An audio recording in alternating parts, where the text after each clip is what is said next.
こんにちは、中もです。今日はオリンパスのレンズの修理なんですけど、修理の前にもうちょっと暑いんで、この水槽の中にカメラを投入するから、皆さん30秒ぐらい、我が家のピンポンパールっていう金魚なんですけど、金魚の映像を見ながら涼んでから修理に入りたいと思います。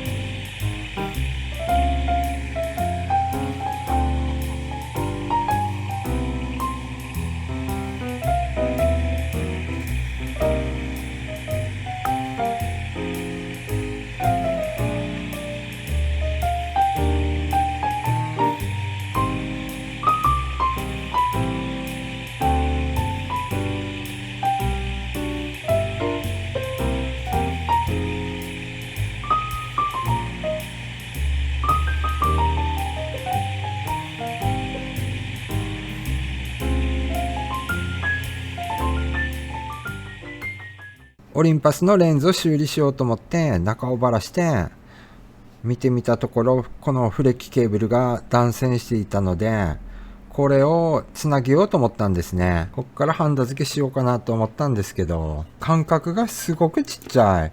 これが 0.1 ミリ幅のニクロム線なんですね。この 0.1 ミリピッチしかないんで、ピッチが。これがハンダの小手先ですね。ちょっと私のスキルじゃ、これをハンダ付けするのはちょっと無理だったですね。ちょっと試してみたんですけど、ペースト状のハンダをここに盛り付けて、皮膜を取ってやろうと思ったけど、新しいフレッキを注文ですね。だからこのフラットケーブルをアーリーエクスプレスで注文して到着までに1ヶ月かかるので、ちょっとそれからやり直したいと思います。レンズはフレッキケーブルを注文するので、そのフレッキケーブルが届くまでちょっとお待ちくださいね。レンズの修理が見たかった人は本当申し訳ありません。その代わりって言っちゃなんですが、今日はオリンパスのこのカメラ、オリンパスペンライト EPL5 のこの液晶が割れてるんですね。この液晶の交換ですね。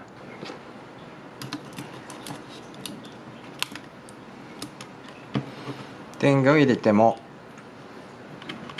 こんな風に液晶がもうボロボロですね。ズタズタなってるので、この液晶の交換をしてみたいと思います。バリアングル液晶になってて、こうやって自由自在に自撮りもできたりするんですね。自撮りもできたりしてすごく便利なカメラなんですけど、3年ぐらい前のカメラなのかな。ちょっとこの液晶を取ってみたいと思いますね。表のネジが見えるとこからまずばらしていきましょうかね。これ123って緩めて、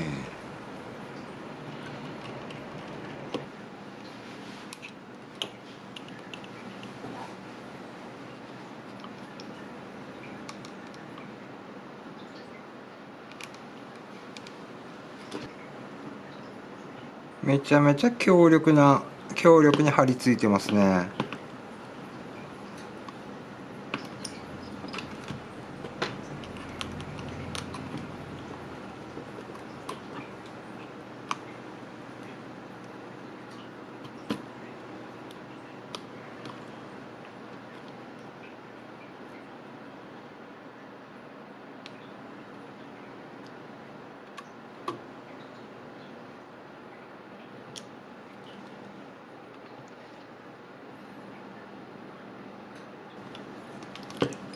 バリバリ割れてますね。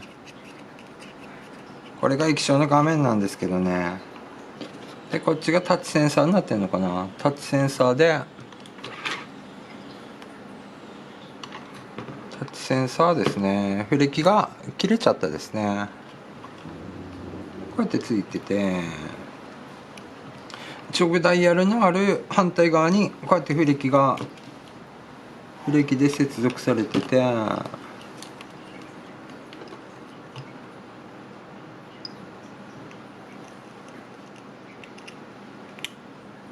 これは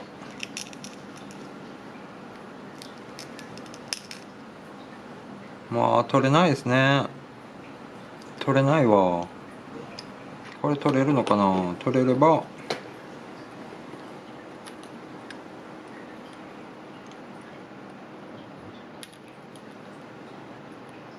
割れちゃいますね。ぴったりくっついてる。このプラ板とぴったりくっついてますね。だからこれを取るのは非常に難しいと思うんだけどな。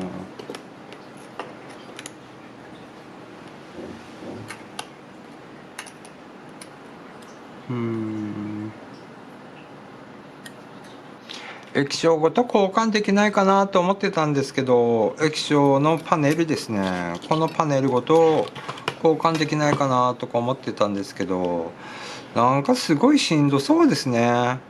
フレキケーブルの上に粘着テープがびっしりくっついてて、でびっしりくっついてて、この粘着テープを取るのがまずしんどそうですもんね。これが困難を極めるんじゃないかな。で中の方にこれが外枠ですね。これが外枠でこういうふうに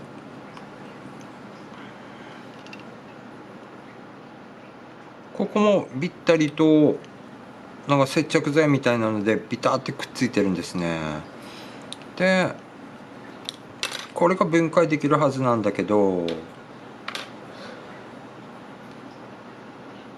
これが取れるはずなんだけど、もうぴったりくっついちゃってますね。でこっちがタッチセンサーのパネルになるのかな。これがタッチパネルだと思うんですね。タッチパネルが要はこの裏にビタッとくっついてるんで、接着剤付けされてるんで、このタッチパネルを取るのが困難を極める。で取る時にここにフラットケーブルがあるんで、フラットケーブルがこの液晶とくっついてると思うんですね。液晶とこうだね、こうやって液晶とくっついてるから、液晶とタッチパネルはおそらく一組になってるっていうことは、液晶とタッチパネルを同時に取らないといけないんで、この表面の枠を取るのが難しそうですもんね。だからこれもし修理となったらこのユニットごとですね、交換した方がいいのかなと思いますね。非常に難しかったですね。難しかった。おそらく液晶パネルだけ交換するっていうのは無理なんだと思います。市販でアーリーエクスプレスとかに多分売ってると思うんですけど、液晶パネルだけ交換するのは無理なんじゃねえかな。何かから他のここのユニットごと交換しないと。ここのユニットですね、液晶のユニットごとも交換しちゃわないとこの修理は無理なんだと思いますね。2個1ですね。2個1。幸いここにまた壊れてる。これがオリンパスの EPL6 ですね。これも壊れてますね。これは液晶は生きてるんだけど、電池を入れるとギーギーギーってギア音が鳴って正常に動作しないというもの。ちょっとバラしてみて、こっちの後ろ側だけピタッとこっちにつかないかなと思うんですけどね。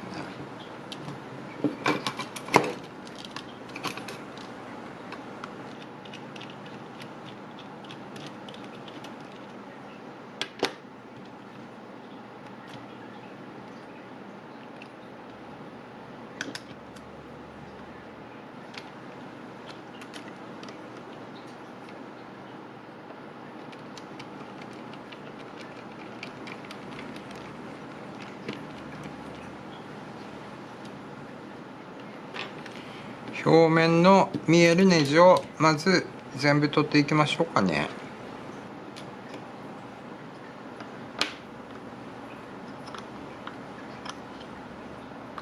ここに隠しネジですね、4つありますね。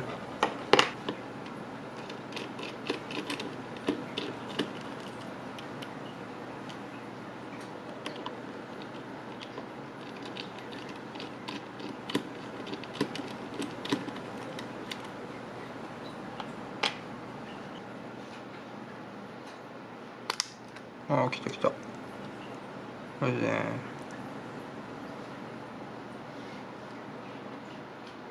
ブレーキが1箇所、右側ですね、右側にブレーキが1箇所、右側に1箇所ブレーキが、これ持ち上げるタイプですね。上の方は持ち上げるタイプで、こっちも同じだね、持ち上げるタイプ。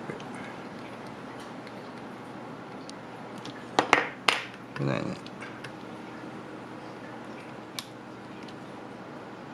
よし、OK。で、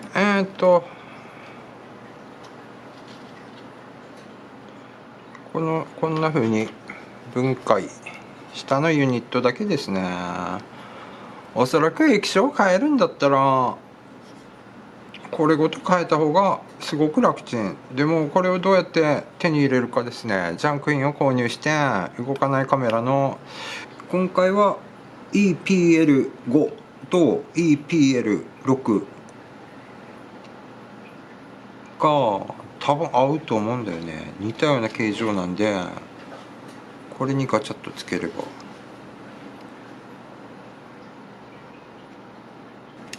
見た目色が違うんでちょっとかっこ悪くなるんですけど、まあそれもご愛嬌かなと思うんですけ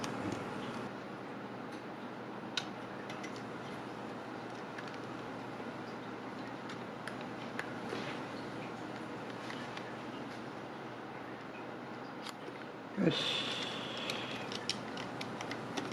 じゃあと仮組みして電池を入れて動けば OK ですね。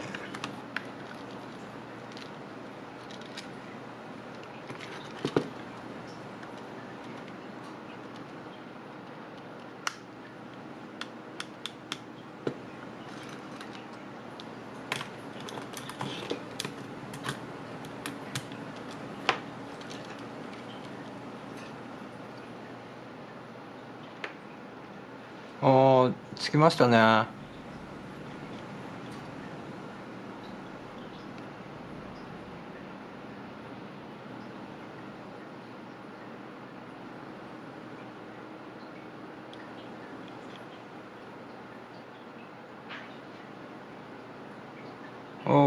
できましたね。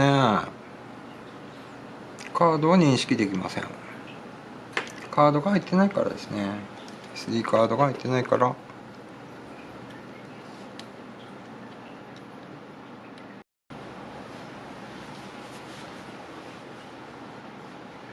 一応修理完了ですね。EPL5 に EPL6 の後ろ側をドッキングさせたもの。もともと赤色だったものが EPL6 ですね。と、前面が EPL5。EPL5 と EPL6 は、あれですね、互換性がありましたね。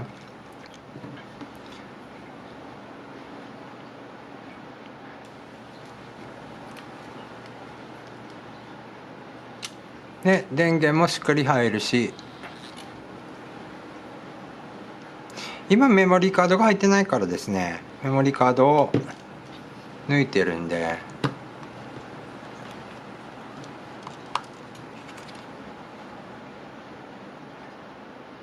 ちゃんとシャッターも切れるし、パナソニックのレンズを装着してみました。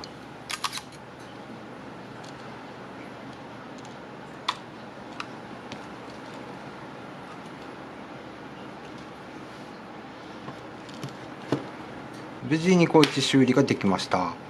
やってみて分かったことは、もうとにかくこの液晶だけ交換っていうのは私のスキルじゃ無理だったですね。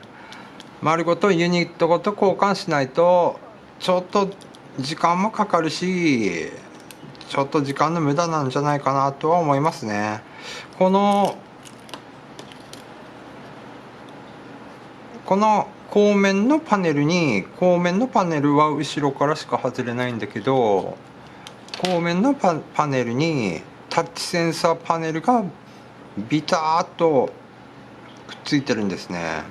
でこれを剥がすのが多分大変であるのと、あと各所にすご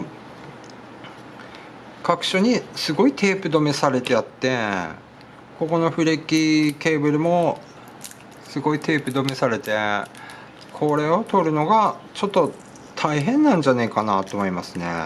だからひょっとしたら液晶を変えるってすごい大変なのかもしれないですね。このユニットごと交換、ここからフレッキが出てるんで、ここのフレッキを外して、ここのユニットですね、ユニットごと交換するか、それか私がやったのもニコイチで型の合うタイプを見つけて、この後ろをドッキングさせるかですね。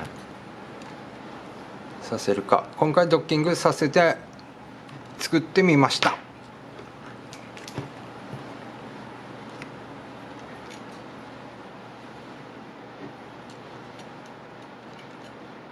ピントも合うし、